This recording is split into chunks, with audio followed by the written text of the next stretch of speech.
Bagaimana kalau kita datang ke kuburan orang tua, kali kerabat, kemudian kita membaca Al-Fatihah. Membaca Al-Fatihah nggak ada contoh. Al-Fatihah untuk orang mati nggak ada contoh dan nggak akan sampai. Imam Syafi'i mengatakan demikian. Sebagaimana dikatakan oleh Al-Hafidz Ibnu Katsir ketika menafsirkan ayat dalam surah An-Najm ayat 39, wa an laisa lil insani illa ma sa'a. Seseorang tidak akan mendapatkan apa yang diusahakan. Kata Ibnu Katsir bahwa Imam Syafi'i berpendapat bahwa nggak bisa orang mengirimkan bacaan atau pahala kepada orang, nggak bisa, nggak akan sampai. Masalah ibadah kembali kepada masing-masing orang. Jadi Al-Fatihah nggak sampai.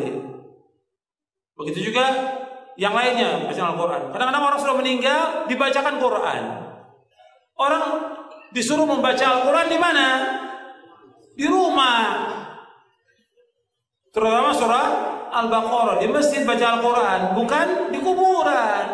Al-Quran ini diturunkan oleh Allah untuk ancaman kepada siapa? Orang hidup, orang mati. Di surah Yasin ayat 70 Allah berfirman, liyunzira man kana hayyan wa yahiqqal qawlu 'alal kafirin. Bahwa Al-Quran diturunkan Allah untuk mengancam orang yang hidup, hayyan, orang yang hidup, bukan orang mati. Kok orang mati dibacakan Quran? Manfaatnya apa? Enggak ada manfaatnya. Disuruh kita baca Al-Quran di rumah kita. Kata Nabi, la taj'alu buyutakum maqabira inna syaitana yanfiru minal baiti alladhi tuqra'u fi suratul Baqarah. Jangan kamu jadikan rumah kamu seperti kuburan. Sesungguhnya syaitan lari dari rumah yang membacakan surah Al-Baqarah.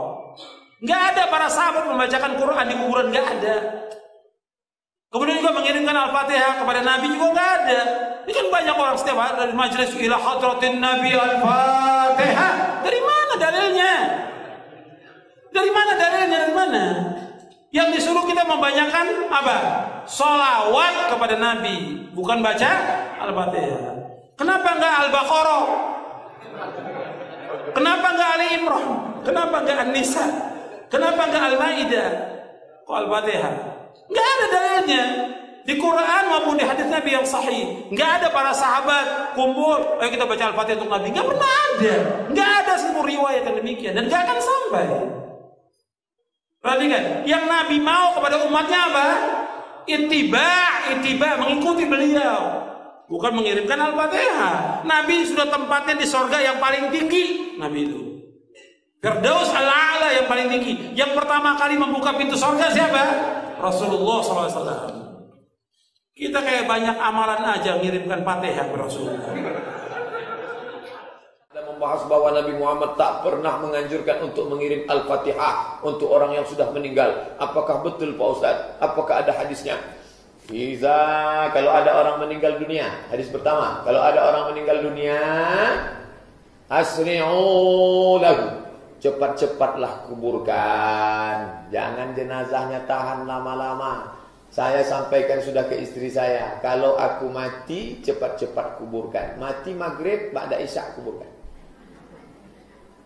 Bagaimana makam malam? Abu Bakar Siddiq meninggal dimakamkan malam. Tempat kita banyak lampu. Tak ada menggali, carikan ekskavator. Jangan tunggu sampai besok. Sudah saya sampaikan itu. Ini meninggal sore, ditunggulah sampai besok. Kenapa belum jadi kuburkan? Tunggu zuhur. Habis zuhur, anak pula delay pesawat Lion Air 3 jam dari Surabaya. Sampai jam 5 sore, kata sambutan dari RT, RW, tokoh masyarakat, nenek, mama, orang Sumando, sadonyo. Panjang cerita.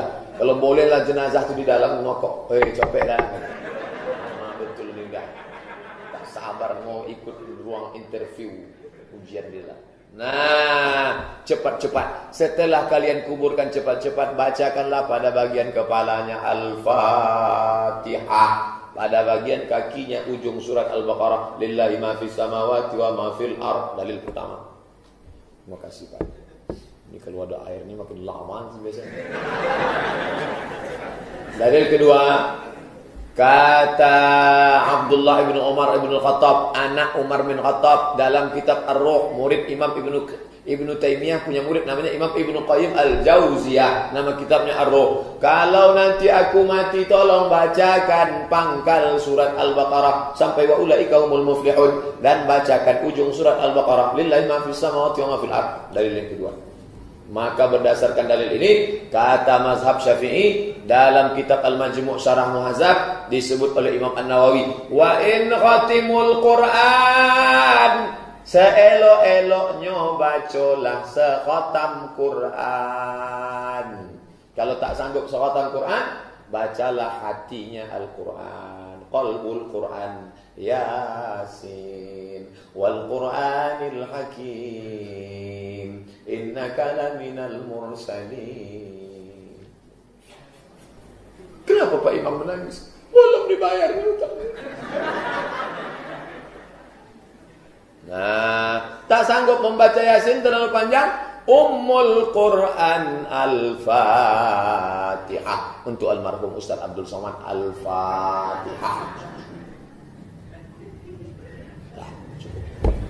Sampai tak aku Pak Ustaz? Sampailah. Dalil sudah saya bacakan. Udah itu tanya juga. Sampai tak Pak Ustaz? Nah, coba bacakan. Balik lagi nak? Berarti sampai. Dibacakan dalil tak percaya. Dibacakan logika tak percaya. Tak juga dia percaya. Saya tak percaya. Siapa nama lengkap? Nanti kalau kau mati, kebacakan Al-Fatihah. Teman-teman sekalian yang dimuliakan Allah Subhanahu wa taala, ziarah itu artinya kunjungan. Ziarah. Jadi saya menziarahi antum, berarti saya mengunjungi antum. Mau kemana Ustaz Adi? Mau ziarah. Mana? Ke Pak Lutfi. Pak Lutfi di mana? Di Lampung. Kan Pak Lutfi masih hidup. Ziarah itu bukan mengunjungi orang yang wafat saja. Ziarah itu bisa diartikan mengunjungi orang yang masih hidup. Bisa. Jadi ziarah artinya kunjungan. Kunjungan. Baik ya? Nah sekarang, bolehkah kita mengunjungi orang yang sudah wafat? Boleh. Apa yang dikunjunginya? Kuburnya. Makanya ada istilah ziarah kubur. Mengunjungi orang yang wafat dalam kuburnya. Apa yang dilakukan? Mendoakan mereka. Jadi Nabi bahkan mengatakan, silakan. Lihat-lihat. Kuntu nahaitukum an ziyaratil kuburi fal'ana fazuruha. Itu dalilnya. Dulu saya pernah larang Anda untuk ziarah kubur. Dulu itu saat iman lemah. Ada kebiasaan di jahiliyah. Kalau ada orang meninggal, itu mereka meratap-ratap. Ratap-ratap. Untuk menunjukkan bahwa orang ini orang baik. Diratap, ada yang rubuk-rubuk rambut, ada yang mukul-mukul begini. Bahkan nanti gini, saking populernya kesan itu dianggap orang baik, sampai ada jasa penyewaan orang nangis. Jasa nyewa orang nangis. Jadi kalau ada dikenal orang buruk misalnya, disewa nih, berapa orang? Rombongan, untuk nangis saja. Nangis, terus meratap-ratap. Ada itu, zaman jahiliyah. Jadi begitu ada kebiasaan seperti itu, jadilah kultur di masyarakat. Biasanya budaya itu muncul karena biasa. Biasa itu dari kebiasaan. Kebiasaan begitu jadi tradisi nanti ya. Maka ketika ada tradisi itu kuat di masyarakat, iman mulai lemah. Di awal-awal iman masih lemah maksud saya. Karena masih lemah, belum ada penguatan tauhid yang kuat, muncul kebiasaan itu, maka dilarang oleh Nabi sallallahu alaihi wasallam untuk sementara waktu ziarah kubur. Larangan datang. Kenapa dilarang? Bukan gak boleh ziarah. Bukan gak boleh ziarah. Larangannya karena dikhawatirkan ketika ada yang meninggal, tradisi tadi lebih kuat daripada awal-awal keislaman, muncullah seperti itu.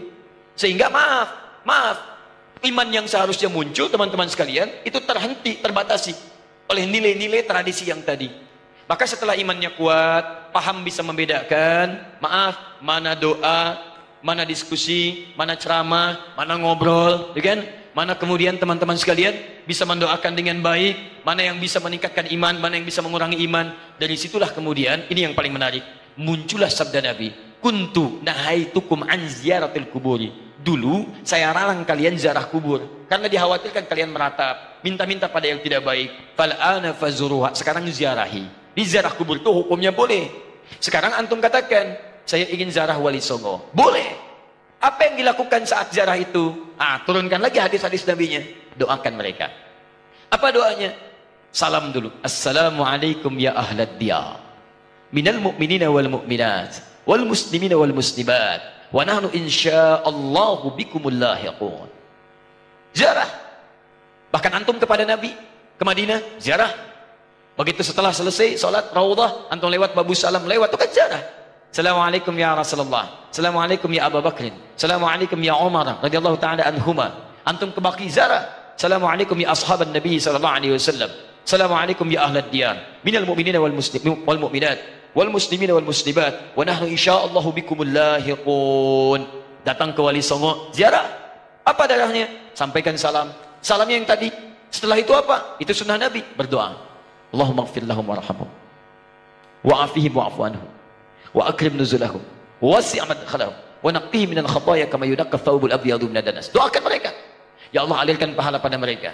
Ya Allah, berikan kemuliaan pada mereka yang telah membawa risalah dakwah ke Nusantara. Ya Allah, muliakan keluarganya. Ya Allah, berikan kekuatan ya Allah kepada keluarganya dalam keadaan yang terbaik. Selesai, itulah ziarah kubur. Lalu sampaikan, ya Allah, kami pun sadar kami kapanpun akan diwafatkan. Maka wafatkan kami ya Allah seperti Engkau wafatkan mereka dalam keadaan yang terbaik. Sudah. Makanya kata Nabi, cara terbaik meningkatkan iman, mengunjungi, berziarah atau ingat pada kematian. Sering lewat alam kubur mengingatkan kita mendekatkan diri pada Allah Subhanahu wa taala. Yang tidak boleh, maaf, minta-minta di kuburan. Pegang nisan, kan? Pak, tolong, Pak, cucu saya mau lahiran, tolong. Makanya saya datang ke sini. Antum ngapain datang di situ? Yang di situ saja nggak bisa keluar.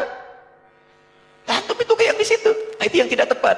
Jadi yang dilarang itu minta-minta pada yang tidak dibenarkan. Kalau zarahnya nggak ada masalah. Lalu bagaimana kemudian menyikapi yang seperti ini? Antum bikin zarah. Cari ustaz yang bagus. Datang kemudian, di situlah diadakan taklim. Terangkan, ini loh risalahnya. Saya pernah itu, ya, tur jejak Islam di Nusantara. Bukan Islam Nusantara, jejak Islam di Nusantara. Beda antara Islam Nusantara dengan jejak Islam di Nusantara. Kami susuri Pak, sampai ke Aceh Pak. Aceh, dari Aceh. Kami kunjungi makam Syekh Abdul Rauf As-Singkili. Datang. Itu saya terangkan taklim dulu. Syekh Abdul Rauf itu masuknya ke Aceh seperti ini. Kemudian menyampaikan begini, risalah Islamnya begini. Setelah itu kita datang, mana buktinya beliau ada? Kita kunjungi. Sampai ke tempat makamnya, dari hanya kuburannya. Masuk ke situ kita berdoa. Saya pimpin doanya. Begini cara berdoanya. Sampaikan begini, begini, begini. Sudah, ayo kita pulang. Saya sampai ke Lasem untuk menelusuri jejak Islam di Nusantara ke arah wilayah Jawa Tengah sampai ke Jawa Timur. Nah, ujung Jawa Tengah ke Lasem saya tunjukkan. Ini dulu ada Sunan Bonang di sini. Teman-teman sekalian, nama aslinya ini, asalnya begini, ininya begini. Dari mana taunya? Apakah itu fiktif? Ayo kita lihat. Susuri tempatnya. Ini tempat beliau. Ini tempat awal merapatnya. Ini tempat keluarganya. Ini pas sujudannya. Sampai saya hitung berapa anak tangga sampai ke atasnya. Yang merawat tempatnya itu sampai kesujudannya. Yang merawatnya namanya Pak Abdul Halim.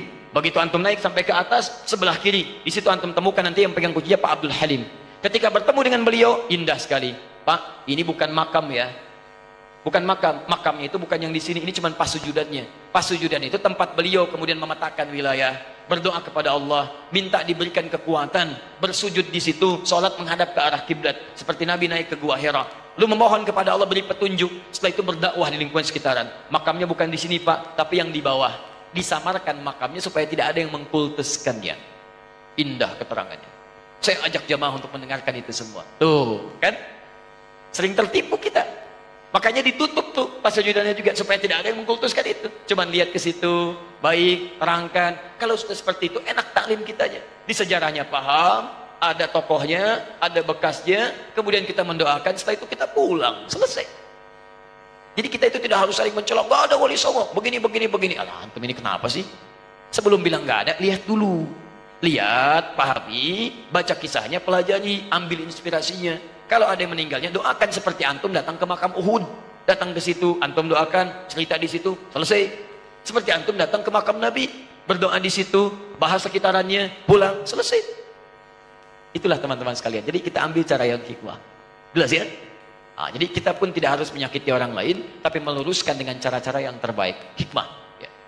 Jadi karena masjidnya al-hikmah, selalu ini yang muncul.